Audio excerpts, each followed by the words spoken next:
जय श्री कृष्ण। नमस्कार दोस्तों। जिस तरह कहा जाता है कि नेकी कर और कुएं में डाल, उसी तरह से कर्म का ज्ञान कहता है कि कर्म कर और उसे भगवान को सौंप दे। गीता के चौथे अध्याय में कृष्ण ज्ञान, कर्म और संन्यास योग के बारे में बताएंगे। आइए सुनते हैं भगवत गीता का अध्याय 4, जिसे ज्ञान कर्म संन्यास योग के रूप में जाना जाता है।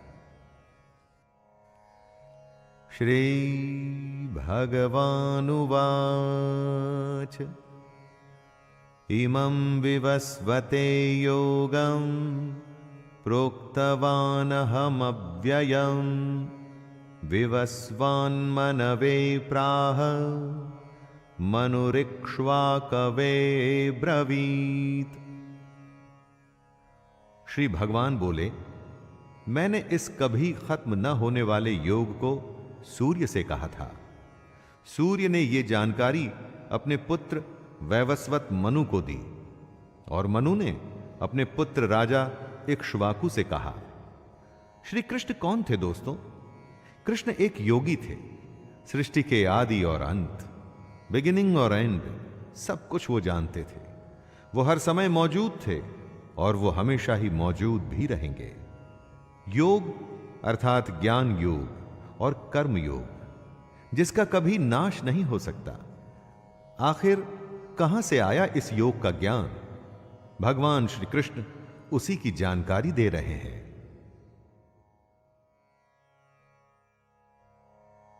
एवं परंपरा प्राप्तम् इमं राजर्षयो विदुः सकाले नेह महता योगो नष्टः परंतप।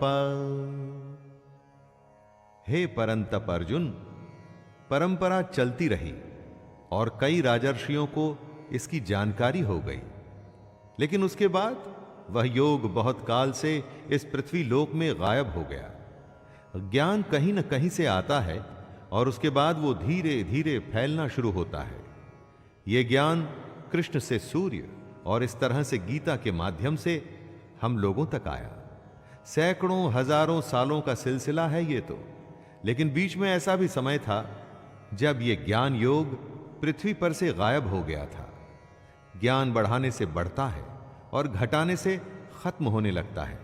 इसीलिए हम इस योग को, गीता के सार को, कृष्ण की बातों को आप तक ला रहे हैं। एवायं मया तेऽद्य योगः प्रोक्तः पुरातनः भक्तोऽसि मे सखा चेति रहस्यं ह्येतदुत्तमम्।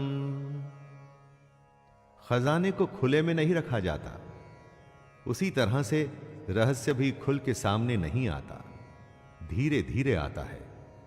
कृष्ण अर्जुन से कहते हैं, तू मेरा भक्त और प्रिय सखा है, इसलिए वही ये पुरातन योग आज मैंने तुझसे कहा है, क्योंकि ये बड़ा ही उत्तम रहस्य है, अर्थात गुप्त रखने योग्य विषय है।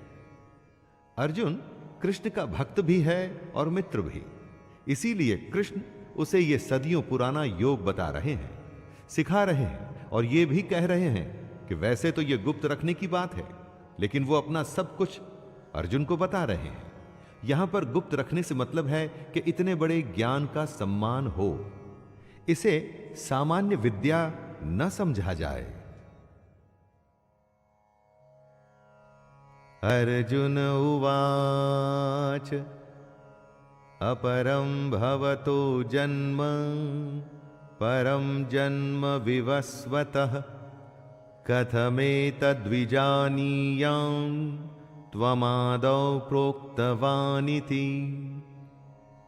अर्जुन एकदम हमारे जैसा ही मानव है, ह्यूमन। हमारे जैसे ही सवाल उसके मन में भी आते हैं। किसी भी बात को जादू की तरह मान लें कि सूर्य का जन्म तो असंख्य सालों पहले हुआ और कृष्ण यहां सामने खड़े हैं, तो कब यह योग सूर्य को बताया गया और कैसे? यही सवाल वो कृष्ण से कर रहे हैं। आपका जन्म तो अर्वाचीन, अभी हाल का है, और सूर्य का जन्म बहुत पुराना अर्थात कल्प के आदि में ही हो चुका था। तब मैं इस बात को कैसे समझूं कि आप ही ने कल्प के आदि में सूर्य से योग कहा था? यहां पर अर्जुन कृष्ण पर शक नहीं कर रहा, वो समझना चाहता है कि जो भी हुआ वो कैसे हुआ।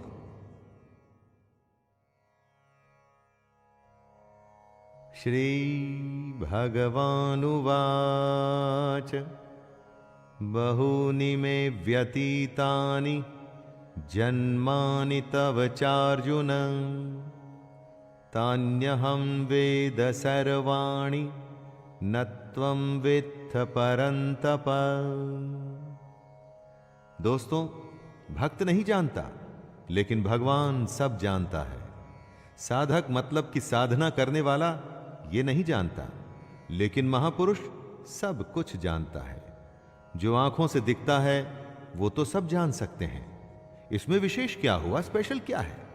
जो अव्यक्त है यानी अनएक्सप्लेन्ड है, उसे सिर्फ ज्ञानी और महापुरुष ही जानते हैं। श्री भगवान बोले, हे परंतप अर्जुन, मेरे और तेरे बहुत से जन्म हो चुके हैं, उन सबको तू नहीं जानता, किंतु मैं जानता हूं। यही कृष्ण कह रहे हैं कि अर्जुन उनको साधारण जन्म लेने वाला, हमारे जैसे शरीर वाला ना समझे। दोस्तों, ये बात हमारे लिए भी आवश्यक है कि कृष्ण को हम कैसे और क्या समझें।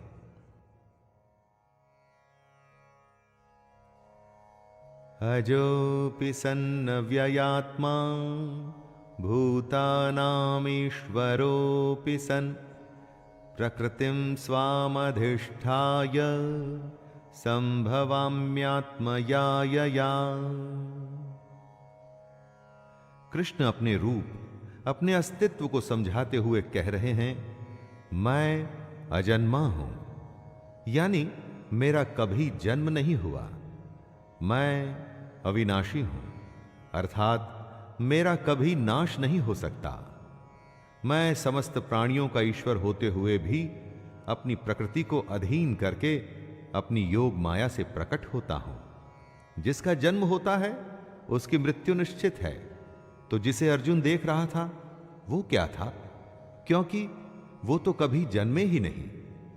तो कृष्ण की एग्जिस्टेंस क्या थी? वो थी कृष्ण की योग माया। अपनी माया से कृष्ण ने खुद को ही प्रकट किया था। मनुष्यों में वो मनुष्यों जैसे आए थे ताकि हम सब के बीच हमारे जैसे जीवन जी सकें।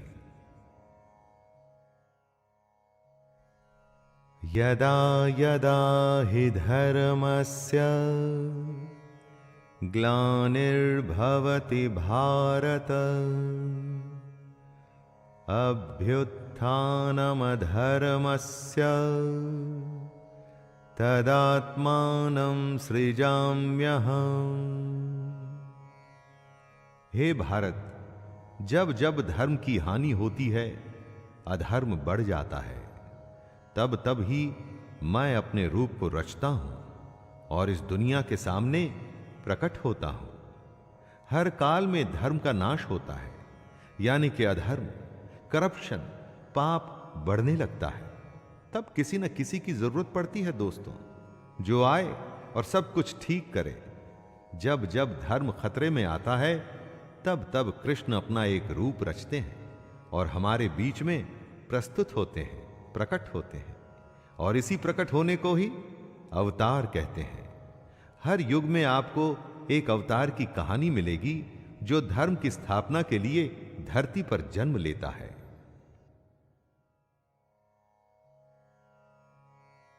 परित्राणाय साधूनां विनाशाय च दुष्कृतां धर्म संस्थापनार्थाय संभवामि युगे युगे। धर्म को फिर से स्थापित करने के लिए हर युग में कृष्ण अवतार लेते हैं। लेकिन क्या है ये धर्म की स्थापना? कृष्ण कहते हैं, साधु पुरुषों का उद्धार करने के लिए, पाप कर्म करने वालों का विनाश करने के लिए और धर्म की अच्छी तरह से स्थापना करने के लिए मैं युग युग में प्रकट हुआ करता हूं। साधु का उद्धार यानी भला और पापियों को खत्म करना ही धर्म की रक्षा करना है। आपको लगता होगा दोस्तों कि आज की इस दुनिया में बिना बेईमानी के जीना संभव ही नहीं, क्योंकि हर कोई तो पाप करने पर उतारू है। सच्चाई की राह छोड़ के गलत काम करना ही अधर्म है, और कृष्ण अधर्म को खत्म करते हैं।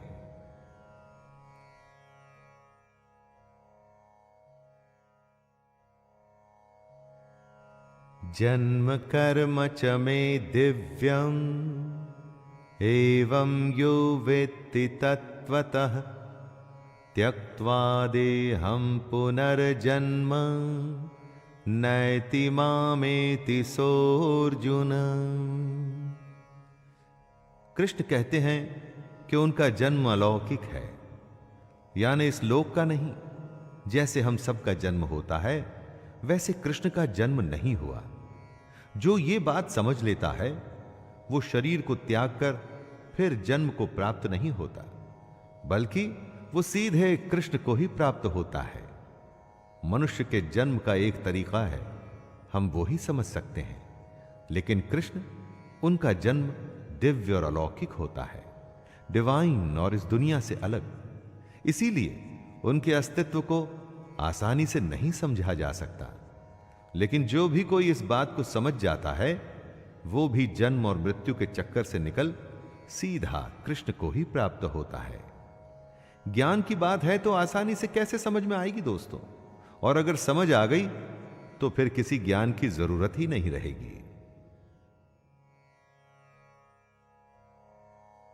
वीतराग भय क्रोधा मन्मया मामुपाश्रिताः बहवो ज्ञान तपसा पूता मद्भावमागताः।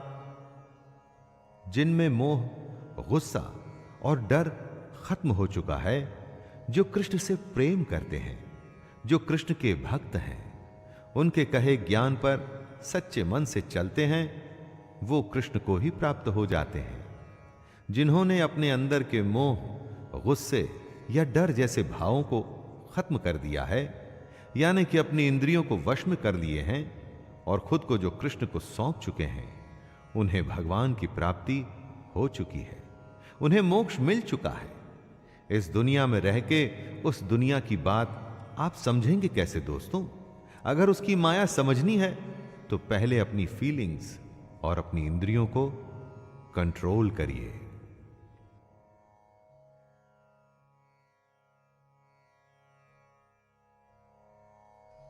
ये यथा मां प्रपद्यन्ते तांस्तथैव भजाम्यहम् मम वर्तमानुवर्तन्ते मनुष्याः पार्थ सर्वशः।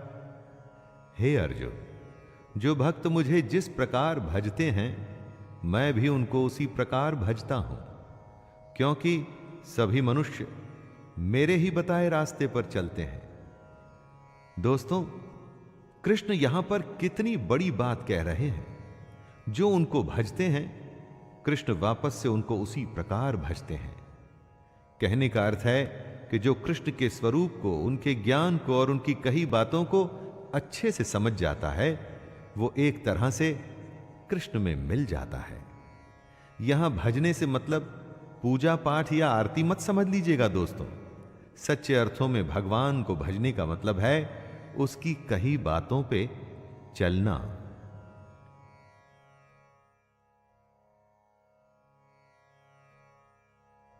कांक्षन्तः कर्मणां सिद्धिं यजन्त इह देवताः क्षिप्रं हि मानुषे लोके सिद्धिर्भवति कर्मजा। कृष्ण कहते हैं, इस दुनिया में जिनको अपने कर्मों का फल चाहिए होता है वो देवताओं का पूजन किया करते हैं, क्योंकि उन्हें कर्मों से पैदा होने वाली सिद्धि जल्दी मिल जाती है। जो लोग कृष्ण के कहे अनुसार कर्म करते हैं और साथ में देवताओं की पूजा करते हैं, उन्हें उनके कर्मों के फल जल्दी मिल जाते हैं। सच्चे मन से सिर्फ कर्म करना, कर्म करते हुए फल की ही नहीं, देवता और ईश्वर को भी याद रखना, ऐसे करने पर फल जल्दी मिलता है। कर्म किया है तो फल तो आएगा ही, चाहे अच्छा या बुरा। लेकिन अगर कर्म करते हुए मन में भगवान है तो फल अवश्य अच्छा और जल्द आएगा।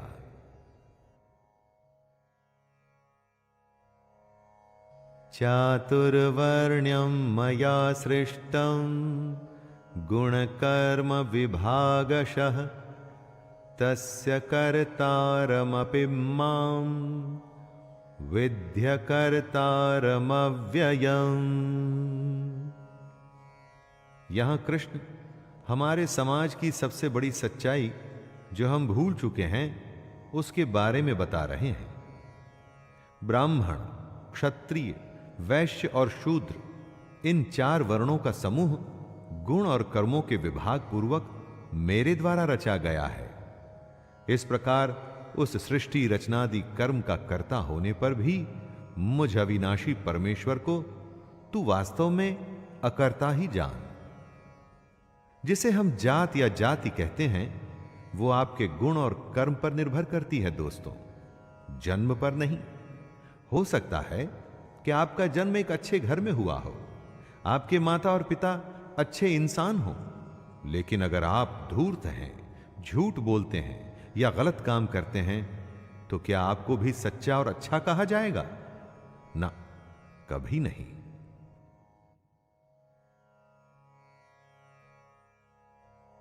न मां कर्माणि लिम्पन्ति न मे कर्म फले स्पृहा इति मां योऽभिजानाति कर्मभिर्न सबध्यते। कर्म करना है लेकिन उसमें बंधना नहीं, यह कॉम्प्लिकेटेड है दोस्तों, इसलिए जरा ध्यान दे के सुनिएगा। कर्म को पूरी लगन से अपना कर्तव्य समझ के आपको करना है, लेकिन उसमें बंधकर उसके फल के लिए परेशान नहीं होना है। आपने परीक्षा दी या किसी चुनौती का सामना किया, अब उसके रिजल्ट का आपको इंतजार है और आप सोच रहे हैं कि न जाने क्या होगा। हे भगवान, अच्छा कर देना। यह गलत है। सच्चे मन से कर्म करिए और आगे बढ़ते रहिए। भगवान से यह मत कहिए कि वो सब अच्छा करें, आप अपना कर्म अच्छा करिए, उसके बाद उस पर छोड़ दीजिए। भगवान को अच्छा फल देने के लिए कभी मत कहिए, उससे कुछ नहीं होगा।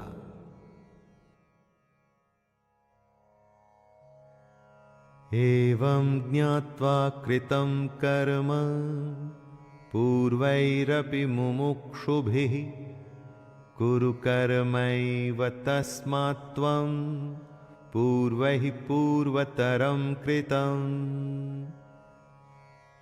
कृष्ण आगे अर्जुन को बताते हैं कि बीते समय में जिन लोगों को मोक्ष प्राप्त हुआ था उन्होंने इसी तरीके का इस्तेमाल किया था, और इस समय में अगर अर्जुन तुझे भी मोक्ष की इच्छा है तो तुझे भी इसी तरीके से चलना पड़ेगा।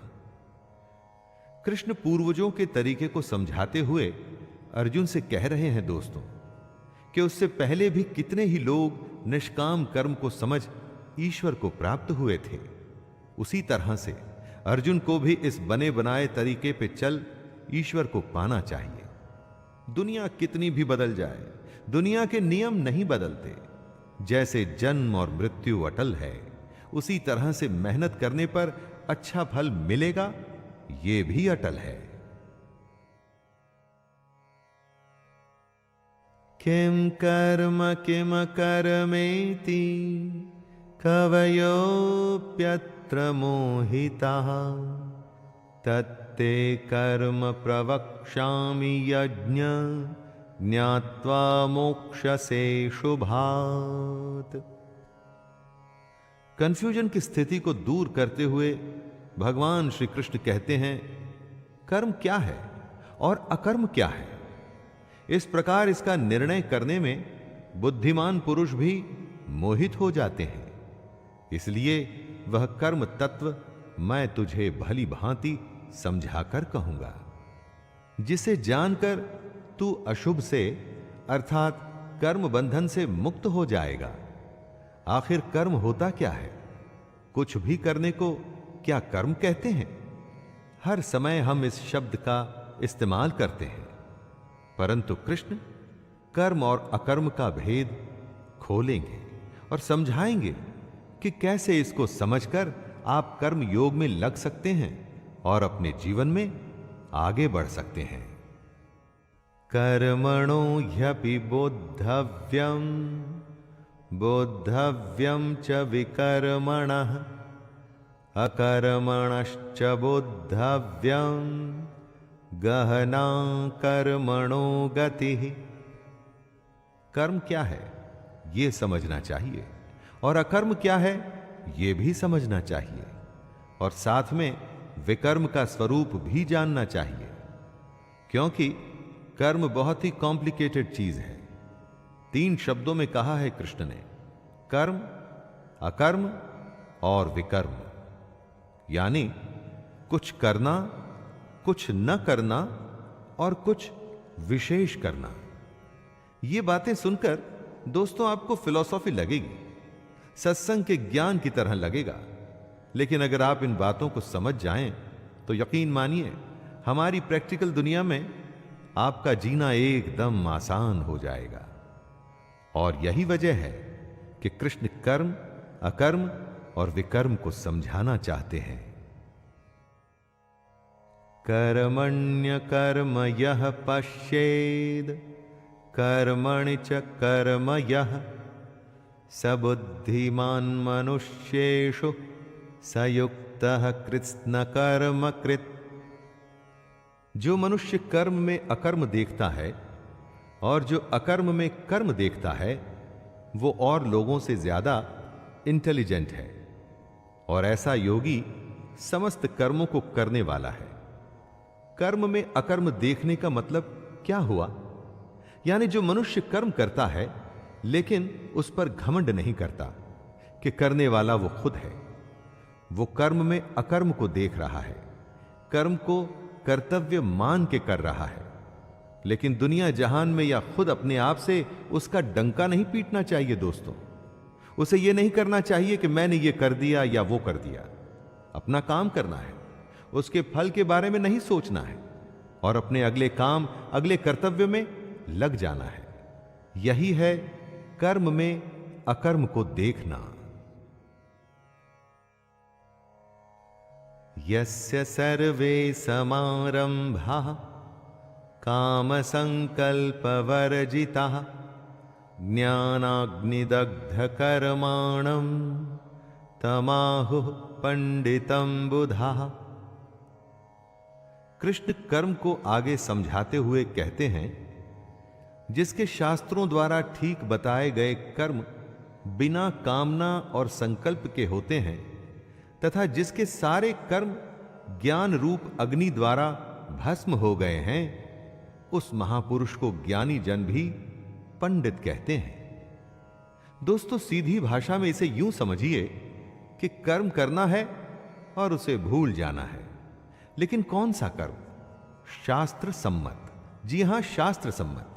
जिस कर्म को शास्त्र ठीक बताएं, शास्त्र कौन से कर्म को ठीक बताएंगे? जिसमें धर्म का पालन है, जिसमें आपके कर्तव्य, आपकी रिस्पॉन्सिबिलिटी पूरी होती है। किसी भी काम को अपने स्वार्थ के चलते आप अच्छा या बुरा कह सकते हैं, लेकिन सही कर्म वही है जो शास्त्र सम्मत है। त्यक्त्वा कर्म फलासंगम नित्य तृप्तो निराश्रयः कर्मण्यभिप्रवृत्तोपि नैव किंचित करोति सः। जो पुरुष अपने सारे कर्मों और उनके फल में आसक्ति को छोड़ करके इस दुनिया पर डिपेंडेंट नहीं और परमात्मा में नित्य तृप्त है, वह कर्मों को करता हुआ भी वास्तव में कुछ भी नहीं करता। जो इंसान काम करते हुए उसके फल के बारे में बिल्कुल नहीं सोचता, वो ही सबसे आगे जाता है। उसी की उन्नति होती है। इतनी उन्नति, इतनी प्रोग्रेस कि अगर वो चाहे तो भगवान को भी पा सकता है। कर्म करते हुए उसके फल, रिजल्ट में आसक्ति नहीं रखनी चाहिए। बस इतनी सी सीधी सी बात है दोस्तों। मत सोचिए कि आगे क्या होगा, बस अभी में रहिए और अपना काम करिए। निराशीर्यत चित्तात्मा त्यक्त सर्व परिग्रह शारीरम केवलम कर्म कुर्वन्नाप्नोति किल्बिषम्। इस श्लोक में श्री कृष्ण योगी की डेवलप्ड अवस्था के बारे में बता रहे हैं, जिसने अपना अंतःकरण यानी मन और इंद्रियों के साथ में शरीर को जीत लिया है, जिसने अपने मन और इंद्रियों को अपने काबू में कर लिया है। ऐसे पुरुष को आशा रहित पुरुष कहा जाता है। आपका मन, अंतःकरण आप में कल्पनाएं जगाता है, आशाएं जगाता है, तब आप उसके काबू में होते हैं। जो आपका मन कहता है आप वही करते हैं और आप अपनी आशाओं के वश में होते हैं। लेकिन जो अपने मन पर विजय पा लेता है वो सिर्फ शरीर संबंधी कर्म करता है। वो कर्म करता है पर नहीं भी करता। यद्रच्छालाभ संतुष्टो द्वंद्वातीतो विमत्सरः समः सिद्धावसिद्धौ च कृत्वापि न निबध्यते। जिसको बिना मांगे जो मिले वो उसी में संतुष्ट रहे और जिसे दूसरों से जलन नहीं होती, जो सुख दुख आदि द्वंद्वों से छूट चुका है, ऐसा सिद्धि और असिद्धि में बराबर रहने वाला कर्मयोगी कर्म करता हुआ भी उनसे नहीं बंधता। कर्मयोगी की डेफिनेशन को समझाते हुए कृष्ण बता रहे हैं कि योगी को जो भी बिना इच्छा के मिल जाता है वो उसी में संतुष्ट रहता है। जो किसी से जलन नहीं रखता कि उसके पास मेरे से ज्यादा पैसा या शोहरत या नाम है। जो हार या जीत, सुख और दुख इन सब में एक जैसा महसूस करता है, वही असली कर्मयोगी है। गत संगस्य मुक्तस्य ज्ञानावस्थित चेतसः यज्ञायाचरतः कर्म समग्रम प्रविलीयते। कर्मयोगी अपनी इच्छाओं पर विजय पा अपने लगाव को खत्म करता है। उसे अपनी देह पर भी घमंड नहीं रहता कि मैं इतना ताकतवर या सुंदर हूं। वो अपने मन में ममता या मोह को नहीं आने देता। ऐसे योगियों के मन में सिर्फ परमात्मा का ज्ञान होता है। उसी ज्ञान पे चलते हुए ये अपना कर्म यज्ञ की तरह करते हैं और इतना कठोर नियंत्रण होने की वजह से ही ये लोग मोक्ष को समझ उसको प्राप्त करते हैं। ऐसा करना आसान नहीं होता दोस्तों, लेकिन ऐसा भी नहीं कि यह असंभव है। यही बात कृष्ण बता रहे हैं कि कई लोग इस अवस्था को प्राप्त हो चुके हैं, कर्म योगी बन चुके हैं। ब्रह्मार्पणं ब्रह्म हविर् ब्रह्माग्रौ ब्रह्मणाहुतं ब्रह्मैव तेन गन्तव्यं ब्रह्म कर्म समाधिना। कृष्ण कहते हैं जिसे यज्ञ में चढ़ाया जाए वो ब्रह्म है और हवन करने के लिए जो द्रव्य इस्तेमाल में लाया जाए वो भी ब्रह्म है। साथ में जो हवन की अग्नि में आहुति दी जाए वो भी ब्रह्म है। ऐसे हवन को करने वाला योगी जो फल पाता है वो भी ब्रह्म है। ब्रह्म से यहां मतलब है सबसे बड़ा सत्य। चारों तरफ जो दुनिया आप देखते हैं ना दोस्तों, ये इसी सच का एक रूप है। अपनी हर रोज की जिंदगी में ऐसी गूढ़ बातें कई बार मुश्किल लगती हैं। ऐसा लगता है कि किसके लिए, किसके पास टाइम है। लेकिन इसका अर्थ यह नहीं कि इससे सच बदल जाता है। कृष्ण की इन बातों से ब्रह्म को समझने की कोशिश तो करिए दोस्तों। दैवमेवापरे यज्ञं योगिनः पर्युपासते ब्रह्माज्ञावपरे यज्ञं यज्ञेनैवोपजुह्वति। कुछ योगी देवताओं को सब कुछ मान यज्ञ को उनको समर्पित करते हैं। देवता का अर्थ है जिन भगवान के रूपों की हम पूजा करते हैं।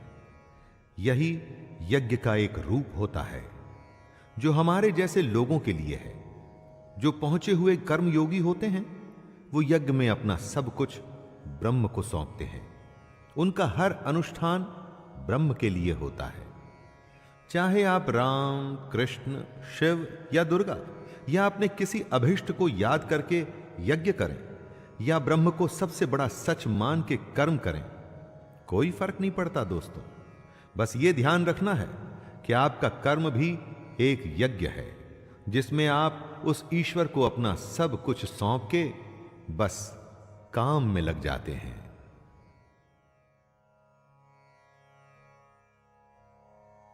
श्रोत्रादीनिन्द्रियाण्यन्ये संयमाग्निषु जुह्वति शब्दादीन् विषयान्नन्य इंद्रियाग्निषु जुह्वति। आग में कुछ भी डालो वो जल के भस्म हो जाता है। संयम को भी कृष्ण एक अग्नि बता रहे हैं। जो योगी होते हैं वो अपने संयम की आग में अपनी इंद्रियों को डालते हैं और उन इंद्रियों को यानी अपनी इच्छाओं को भस्म कर देते हैं, जला देते हैं।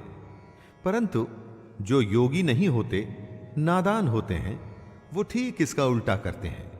वो अपना सब कुछ इन इंद्रियों में भस्म कर देते हैं।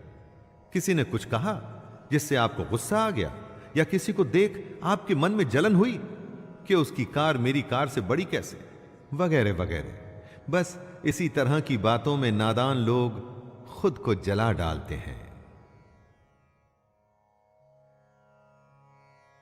सर्वाणीन्द्रिय कर्माणि प्राणकर्माणि चापरे आत्मसंयम योगाग्नौ जुह्वति ज्ञानदीपिते।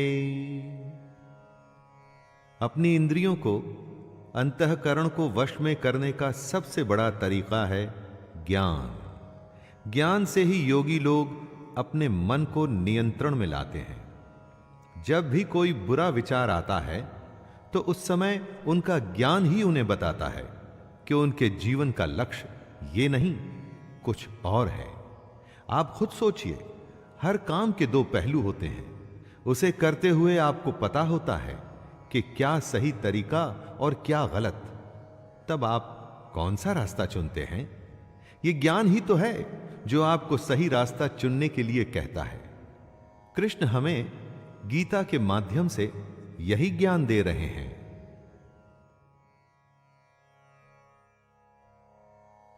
द्रव्य यज्ञस्तपो यज्ञ योग यज्ञस्तथा परे स्वाध्याय ज्ञान यज्ञश्च यतयः संक्षिप्तव्रतः। हर किसी का युद्ध अलग है, इसलिए हर किसी का यज्ञ और हर किसी का कर्म भी यज्ञ है। यही बात कृष्ण इस श्लोक के द्वारा हमें बता रहे हैं। कई पुरुष द्रव्य संबंधी यज्ञ करने वाले होते हैं, कितने ही तपस्या रूप यज्ञ करते हैं, तथा दूसरे कितने ही योग रूप यज्ञ करते हैं। कितने ही अहिंसादि तीक्ष्ण व्रतों से युक्त यत्नशील पुरुष स्वाध्याय रूप ज्ञान यज्ञ करने वाले होते हैं। कोई ईश्वर की पूजा कर उसे फूल और फल चढ़ाता है, कोई तपस्या कर भगवान को खुश करने की कोशिश करता है, और कोई योग से भगवान को पाने की कोशिश करता है। दोस्तों, अपना युद्ध पहचानिए और अपना कर्म चुनिए। अपाने जुह्वति प्राणम प्राणे पानम तथा परे प्राणापान गतिरुद्ध्वा प्राणायाम परायणः अपरे नियताहारः प्राणान् प्राणेषु जुह्वति सर्वेप्येते यज्ञविदो यज्ञक्षपितकल्मषः। इस श्लोक में कृष्ण प्राणायाम से जुड़े आयाम बता रहे हैं। जरा ध्यान दे के सुनिएगा दोस्तों। कितने ही योगी जन अपान वायु में प्राण वायु को हवन करते हैं, वैसे ही अन्य योगी जन प्राण वायु में अपान वायु को हवन करते हैं तथा अन्य कितने ही नियमित आहार करने वाले प्राणायाम परायण पुरुष प्राण और अपान की गति को रोककर प्राणों को प्राणों में ही हवन किया करते हैं। ये सभी साधक यज्ञों द्वारा पापों का नाश कर देने वाले और यज्ञों को जानने वाले हैं। प्राण का अर्थ है सांस अंदर खींचना, अपान का मतलब सांस को छोड़ना। कौन कितना पहुंचा हुआ योगी है उसकी अलग अलग अवस्था होती है। बहुत से योगी अपनी सांसों के आने जाने पर पूरा कंट्रोल रखते हैं, परंतु हम में से ज्यादातर ऐसा नहीं कर पाते। हमारी सांसें तो मजबूरी में चलती हैं, क्योंकि नहीं चली तो हम मर जाएंगे। लेकिन योगियों के साथ ऐसा नहीं होता। प्राणायाम से हम अपने पर संयम करने में सफल होते हैं और यही बात कृष्ण हमें बता रहे हैं। यज्ञशिष्टामृतभुजो यान्ति ब्रह्म सनातनम् नायं लोकोऽस्त्यय यज्ञस्य कुतोऽन्यः कुरु सत्तम। यज्ञ की महिमा का बखान करते हुए कृष्ण कहते हैं, हे कुरुश्रेष्ठ अर्जुन, यज्ञ से बचे हुए अमृत का अनुभव करने वाले योगी जन सनातन पर ब्रह्म परमात्मा को प्राप्त होते हैं, और यज्ञ न करने वाले पुरुष के लिए तो ये मनुष्य लोक भी सुखदायक नहीं है। फिर परलोक कैसे सुखदायक हो सकता है? यज्ञ करने के बाद जो बचता है उसे कृष्ण अमृत बता रहे हैं, और यह अमृत सीधे भगवान तक ले जाता है। दोस्तों, यज्ञ को आप कर्म भी समझ सकते हैं। कर्म करने के बाद जो भी उसका फल हो उसे भगवान का आशीर्वाद समझ उसमें संतुष्ट होकर अपने अगले कर्म में लग जाना चाहिए। एवं बहुविधा यज्ञा वितता ब्रह्मणो मुखे कर्मजान् विद्धितान् सर्वान् एवं ज्ञात्वा विमोक्ष्यसे। कृष्ण आगे कहते हैं, कितने ही तरह के यज्ञ वेद की वाणी में बताए गए हैं। उन सबको तू मन, इंद्रिय और शरीर की क्रिया द्वारा संपन्न होने वाले जान। इस प्रकार इन यज्ञों का मूल तत्व, इनकी रियलिटी जानकर उनके अनुष्ठान द्वारा तू कर्म बंधन से हमेशा के लिए मुक्त हो जाएगा। कितने ही यज्ञ वेदों में बताए गए हैं और कई यज्ञों के बारे में श्री कृष्ण ने भी बताया, जैसे अपने पर संयम रख इंद्रियों को वश में करना, यज्ञ में देवताओं को अर्पण करना, सांसों को नियम में रख प्राणायाम करना। ये सारे यज्ञ ही तो हैं। ये यज्ञ अगर हम सच्चे मन से करेंगे तो इस जन्म और मृत्यु के चक्कर से हमेशा के लिए निकल सकते हैं। श्रेयान् द्रव्यमयाद्यज्ञान यज्ञः परन्तप सर्वं कर्म अखिलं पार्थ ज्ञाने परिसमाप्यते। हे परंतप अर्जुन, आहुति चढ़ाकर किए गए यज्ञ से अच्छा ज्ञान यज्ञ होता है। एक यज्ञ तो वो होता है जिसमें हवन में आप देवताओं का आवाहन कर उन्हें अलग अलग द्रव्य जैसे घी इत्यादि चढ़ाते हैं, और एक दूसरा यज्ञ होता है ज्ञान यज्ञ, जिसमें आप अपनी इंद्रियों को वश में करते हैं, अपनी सांसों को नियंत्रण में रखते हैं, अकर्म करते लेकिन उसके फल में इच्छा नहीं रखते। ये सारे ज्ञान यज्ञ हैं और ये द्रव्य यज्ञों से कहीं अच्छे हैं। इसीलिए ज्ञान यज्ञ हमें सीधे ईश्वर से साक्षात्कार कराता है, हमें उनसे जोड़ता है। तद्विद्धि प्रणिपातेन परिप्रश्नेन सेवया उपदेक्ष्यन्ति ते ज्ञानम ज्ञानिनस्तत्त्वदर्शिनः। अर्जुन तो खुद भगवान के सामने था, लेकिन हम सब तो नहीं है दोस्तों।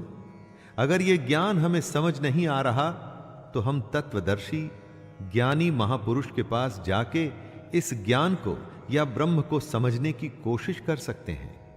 अगर ज्ञान हमें जरूरी ही नहीं लगेगा तो हम बस अपनी जिंदगी को बिना कुछ जाने जीते ही चले जाएंगे। कृष्ण अर्जुन के माध्यम से हम सबको कुछ बता रहे हैं। ज्ञान को तू तत्वदर्शी ज्ञानियों के पास जाकर समझ। उनको भली भांति दंडवत प्रणाम करने से, उनकी सेवा करने से और कपट छोड़कर सरलता पूर्वक प्रश्न करने से वे परमात्मा के तत्व को भली भांति जानने वाले ज्ञानी महात्मा तुझे उस तत्व ज्ञान का उपदेश करेंगे। यज्ञात्वा न पुनर्मोहम एवं यास्यसि पांडव येन भूतान्यशेषेण द्रक्ष्यस्यात्मन्यथो मयि। हम सब अपना काम करते हैं, कमाते हैं, हमारा परिवार बढ़ता है, हम बूढ़े होते हैं और इस तरह से ये चक्कर निरंतर चलता रहता है। क्यों करते हैं हम ऐसा? क्या जरूरत है ऐसा करने की? क्यों आए हैं इस दुनिया में हम? अज्ञानियों को इसके उत्तर की जरूरत नहीं पड़ती। आपके आसपास कितने लोग ये सवाल करते हैं? ज्यादा नहीं, लेकिन जिसमें थोड़ा सा भी ज्ञान है ना, वो ये जानना चाहता है। और यही जानने के लिए हमें तत्वदर्शी ज्ञानियों के पास जाकर के समझने की कोशिश करनी चाहिए। तभी तो हम मुंह से छूटेंगे और भगवान की इस दुनिया को समझने की कोशिश भी करेंगे।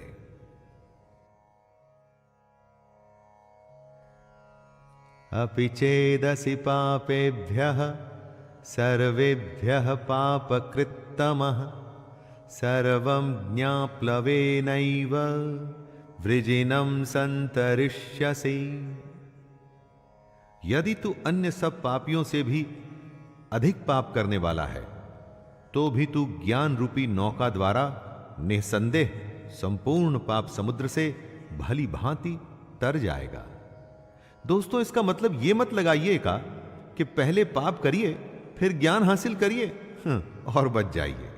यहां कृष्ण ये कह रहे हैं कि आप इस भ्रम में, डाउट में मत रहिएगा कि हम बहुत बड़े पापी हैं, हमने तो कभी यज्ञ या भगवान को अच्छे से याद नहीं किया, तो ज्ञान हासिल हम कभी कर ही नहीं सकते।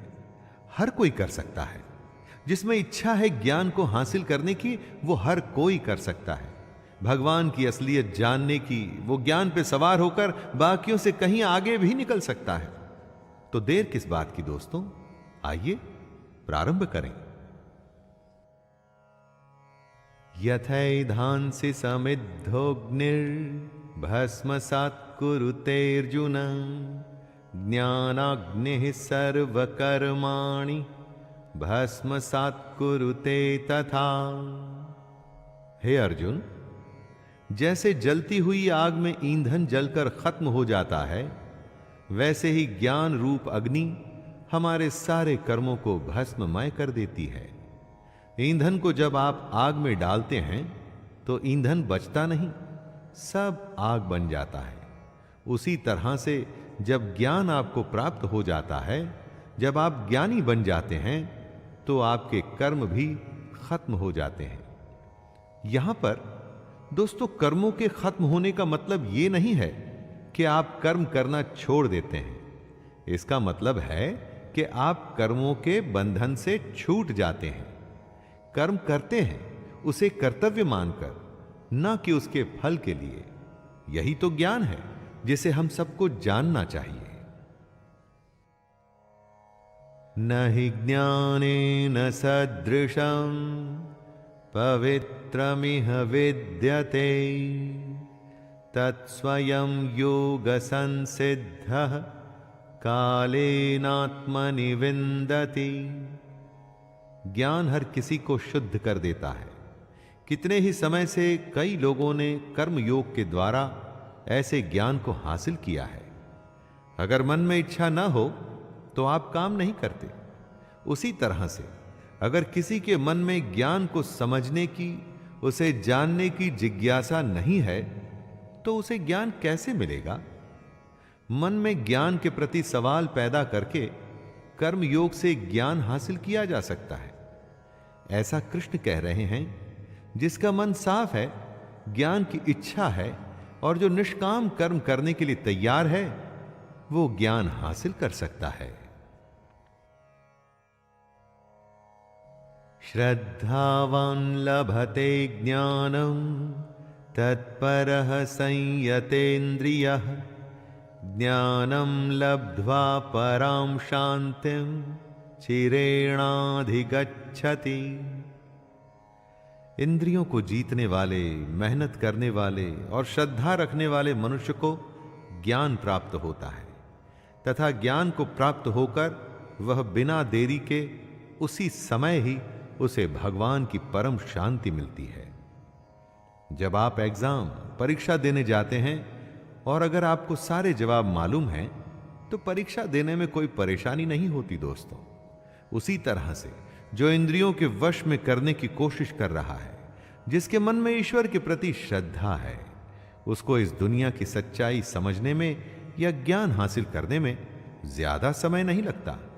सही लगन और सही तरीके से आप दुनिया में कुछ भी हासिल कर सकते हैं। अज्ञश्च श्रद्धानश्च संशयात्मा विनश्यति। नायं लोकोऽस्ति न परो न सुखम संशयात्मनः। जो सही गलत का फैसला नहीं कर सकता, जिसमें श्रद्धा नहीं, जिसके मन में शक है, ऐसा मनुष्य खत्म हो जाता है। ऐसे संशय युक्त मनुष्य के लिए न ये दुनिया है, न वो दुनिया, और ना ही सुख। जिसमें न सोचने समझने की शक्ति है, जिसमें न ईश्वर के लिए या इस दुनिया के सच के लिए श्रद्धा है, तो उसके जीवन का कोई मोल ही नहीं। ऐसे अज्ञानी बेवकूफ के लिए किसी दुनिया में आराम नहीं और उसे सुख कभी नहीं मिलता। दोस्तों, बिना कुछ किए कुछ भी हासिल नहीं होता, और साथ में अगर कुछ करने की, कुछ जानने की इच्छा नहीं, तो इस इंसान के होने में और ना होने में कोई फर्क नहीं। योग संन्यस्त कर्माणं ज्ञान संजिन्न संशयम् आत्मवन्तं न कर्माणि निबध्नन्ति धनंजय। हे धनंजय, जिसने कर्म योग के तरीके से अपने सारे कर्मों को भगवान को चढ़ा दिया है और जिसने विवेक के द्वारा अपने सारे शक खत्म कर दिए हैं, ऐसे मन को वश में किए हुए पुरुष को कर्म नहीं बांधते। कर्म योगी वो होता है जो अपना कर्म करता है और उसे भगवान को सौंप देता है, जो अपने हर काम को बिना घमंड के करता है, अर्थात उस पर घमंड नहीं करता, जो अपनी समझ से अपने मन में से शक दूर करता है। अगर शक में रहेंगे ना दोस्तों, तो कभी कोई फैसला नहीं कर पाएंगे, और जो अपने मन पर विजय हासिल कर लेता है, उसे भगवान का ज्ञान जानने से कोई नहीं रोक सकता। तस्मादज्ञान संभूतं हृतस्थं ज्ञानासीनात्मनः छित्त्वैनं संशयं योगम् अतिष्ठोतिष्ठ भारत। हे भरतवंशी अर्जुन, इसलिए तू हृदय में स्थित इस अज्ञान से होने वाले अपने शक को विवेक रूपी तलवार से काटकर कर्म योग में स्थित हो जा और युद्ध के लिए खड़ा हो जा। कृष्ण आवाहन करते हैं अर्जुन को और कह रहे हैं कि अपने अज्ञान को, अपने मन में पैदा हो रहे शक को कर्म योग से दूर कर और युद्ध के लिए खड़ा हो जा। हमें भी दोस्तों, हमें भी अगर कभी मन में कोई शक या चिंता सताए तो बस कर्म योग को ध्यान में रखकर काम में लग जाना चाहिए। ज्यादा नहीं सोचना चाहिए कि अंजाम क्या होगा। काम करके उसे भगवान को सौंप देना चाहिए, बस। तो दोस्तों, ये गीता का चौथा अध्याय था। ज्ञान और कर्म के संबंध को श्री कृष्ण ने हमारे सामने रखा। अब मिलेंगे 5वें अध्याय में हम और आप। जय श्री कृष्ण।